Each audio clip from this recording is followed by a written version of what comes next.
Hi class, we're going to look at the road to World War II. So today we talked about the Great Depression and how it led to World War II and the rise of Hitler. Let's go in more detail. At this time, the United States, we are going to become very much isolated. We will do international trade, but remember that was during the 1920s, during the 1930s. As we go into our Great Depression, we begin to isolate ourselves from the European countries. It was also the driving force behind the U.S. not joining the League of Nations, which is similar to United Nations but weaker. Germany is going to violate the Treaty of Versailles. And under the Nazis, the Germans began to rebuild its military. That was one of the agreements of the Treaty of Versailles, that they had to reduce their military and not have any at all, really, both by increasing its size and by developing new weapons. In 1936, the German Wehrmacht, which is the army, reoccupied the demilitarized zone along the Rhine River. France and Britain, while disturbed by Hitler's moves, took no action to stop Hitler.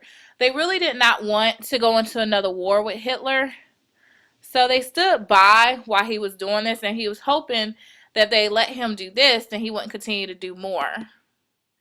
So, why no action? France was politically unstable and too weak to face Germany alone. Their government was not strong. France believed that their Maginot Line could not protect them from any German advances, so they didn't want to upset Germany. France and Britain both believed that Stalin was a greater threat than Hitler. And remember, Stalin is the dictator or the communist leader in Russia or the Soviet Union. So a strong Germany might be useful as a shield against the Soviets. Britain protected by water, so they wanted to avoid a war at all costs. Remember, New England is an island on the side of Europe. It's not actually attached to the mainland, so that actually helps England out because they are their own individual island. Britain regretted making the terms of the Treaty of Versailles so unfair, so they did look back and say, we did make it hard on Germany.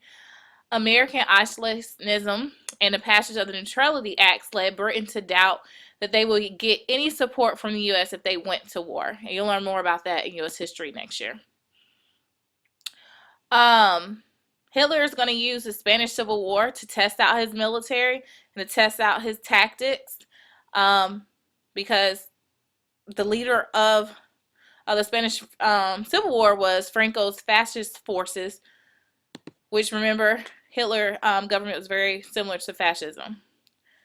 So in 1938, Hitler, with the help of the Austrian Nazis, is going to annex his native country of Austria to Germany. And that means he just basically went into Austria and took Austria over and made that whole land part of Germany. That's what annex means. Hitler's new goals were to create a state that included all German-speaking people, and then to provide them with Libersum, which is living room, by taking land from the inferior. And he saw the inferior as Slavs of Eastern Europe. So he said, you know what? I'm going to grow my empire. That is my goal. In Czechoslovakia, Hitler is going to demand that they surrender the Sudetenland, which is German territory that was taken to help create Czechoslovakia after World War I. So he's saying, look, I want our land back that was taken from us after World War I. The Czechs refused and called on Britain and France to back them up. So they're trying to form their alliance with Britain and France, saying, hey, help us. Hitler's trying to take back this land that you created for us.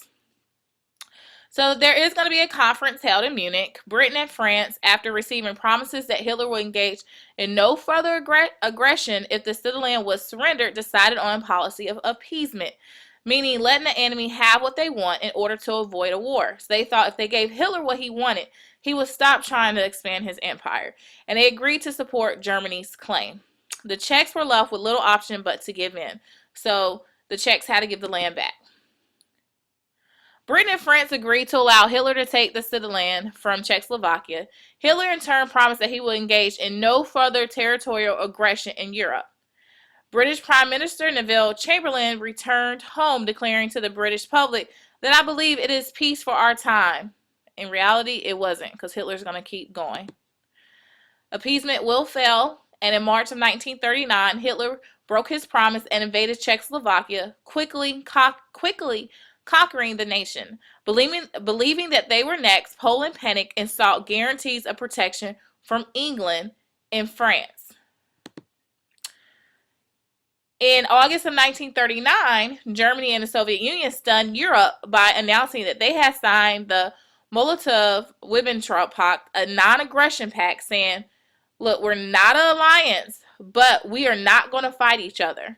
We agree that we're not going to fight each other. The two countries has also secretly agreed to jointly invade Poland and split the country between the two of them. This removed the Soviet Union as a potential ally for Britain and France if a war with Germany broke out. So it was actually smart for Hitler to do this. So both countries are going to invade Poland. Germany is going to forces invaded from the west while Soviets invaded from the east. By the end of September, Poland had been conquered. At the same time, the Soviets also moved against Finland and the Baltic states because now Stalin wants to grow his empire too.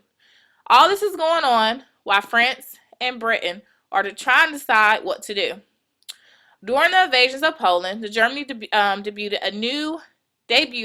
a new military tactic which they had perfected in the Spanish Civil War, which is the Blitzkrieg or lightning war. It's a German tactic of striking with tremendous speed and force with the intention of knocking out your enemy before they can react to attack. Basically, you send airplanes. Poland falls. After the attack, Britain and France, honoring their pledge to defend Poland, finally declared war against Germany. From September 1939 to April 1940, a period called the Phony War, no fighting took place as both sides prepared for the war to come. To secure their northern border, Germany invaded both Norway and Denmark, winning easy victories in April of 1940. By late spring, Germany was able to turn its attention west and invade Belgium, Luxembourg, and the Netherlands in preparation for an attack against France. So they're moving towards France. They will invade France, and France will fall. The evacuation of the Allied troops across the English Channel left France undefended. Germany captured Paris on June 13th, and the French government formally surrendered on June 22nd, 1940. The Axis powers. So you're going to have an alliance system that starts to form. The pact formally joined Italy, Germany, and Japan, because Italy's going to have Mussolini, which is a dictator, and they're all going to decide basically to expand their power. Each power is expected to control its own sphere of interest. Germany would dominate Europe and Russia. Italy would dominate the Mediterranean and Africa, while Japan would sway in the East Asia and the Pacific. FDR is our current president of the United States. We are still staying out of this war because it's dealing with Europe and not us. However, FDR is going to agree to trade 50 surplus U.S. Navy destroyers to Britain, who needed them to protect shipping, in exchange for allowing the U.S. to build naval bases in British-controlled territories. There is going to be a huge debate now in the United States. Should the United States get involved? Should we stay out of it? Should we help Britain? Should we help France gain their independence? Some people want the U.S. to take an active role in the war. Some want the U.S. to increase aid to the Allies but not get involved in the fighting. And some oppose any involvement in the war at all. So finally, FDR is going to do his 4 freedom speech. Freedom of speech, freedom of worship, freedom from want, and freedom from fear. He argued that the U.S. and Britain was natural allies because they both stood for that. So we should help them. He is going to say, look, we won't get involved, but we will give them our weapons. We are going to try to help them out, and we will provide aid for them. And that's what we're going to do. To help protect British shipping, FDR declared the entire Western Atlantic to be part of the Western Hemisphere, and thereby under the protection of the U.S. per the Monroe Doctrine. FDR then ordered the U.S. Navy to patrol this part of the Atlantic, leading to several deadly encounters between U.S. destroyers and German U-boats.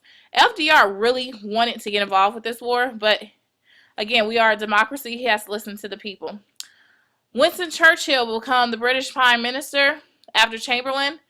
He is he's going to stand alone against Germany, and basically Germany, they remain defiant with Churchill's vow. We should defend our island, whatever the cost may be. We shall fight on the beaches. We shall fight on the landing grounds. We shall fight in the fields and in the streets. We shall fight in the hills. We shall never surrender. It will be a battle of Britain. The good thing that helped Britain was it is an island. So it wasn't as easy for Hitler to just march in and take over that area. Despite being outnumbered, the British managed to win the air battle, forcing Hitler to abandon his plans to invade Britain. So this was a failure for the Nazis. They could not get into Britain. Britain did sustain a lot of casualties. If you look, sustained bombing campaign by Germany against major British cities, targeting British civilians. London was bombed 57 nights in a row. 57 nights the Nazis went and bombed Britain. A total of 43,000 civilians were killed. Germany's objective was to instill fear in the British people in hopes that they would sue for peace. Instead, the British grew more determined to win the war. So it was the opposite of what Hitler thought was going to happen. The British they are gonna retaliate with firebombing raids on German cities. FDR will eventually meet with Winston Churchill to lay out a post-war plan for economic prosperity. Many question whether or not this is where FDR promised Churchill that he would find a way to get the American people to support the U.S. entering the war. We continue to stay out of the war. I'm not going to go in detail with this slide. Hitler is going to do something that he should never have done. And he was obsessed with capturing the Soviet city of Leningrad due both to its symbolic importance as the city of Lenin. Lenin had led the Bolshevik revolution, which we talked about with the Russian Revolution, and its military importance as a naval port on the North Sea. 1.5 million Soviets died during the siege. So he's actually going to go against his Non-Aggression Act and start a war with the Soviet Union. There's going to be a battle of the Stalingrad. The Soviets eventually will encircle the German army, which was forced to surrender in masses. 500,000 Germans, captured by a few of them, survived being imprisoned in the brutal Soviet gulags, which is the prison camps. If Hitler never would have went after the Soviet Union, he would have been able to only focus his attention on France, Britain, and eventually the United States. This is what's going to change the war. Japan takes advantage. As the war waged in Europe, Japan occupied French Indochina, which is Vietnam, Laos, and Cambodia, and positioned itself to threaten British colonies and the U.S.-controlled Philippines. There's going to be U.S. embargo of Japan, meaning we stop trading with them because of what they're doing.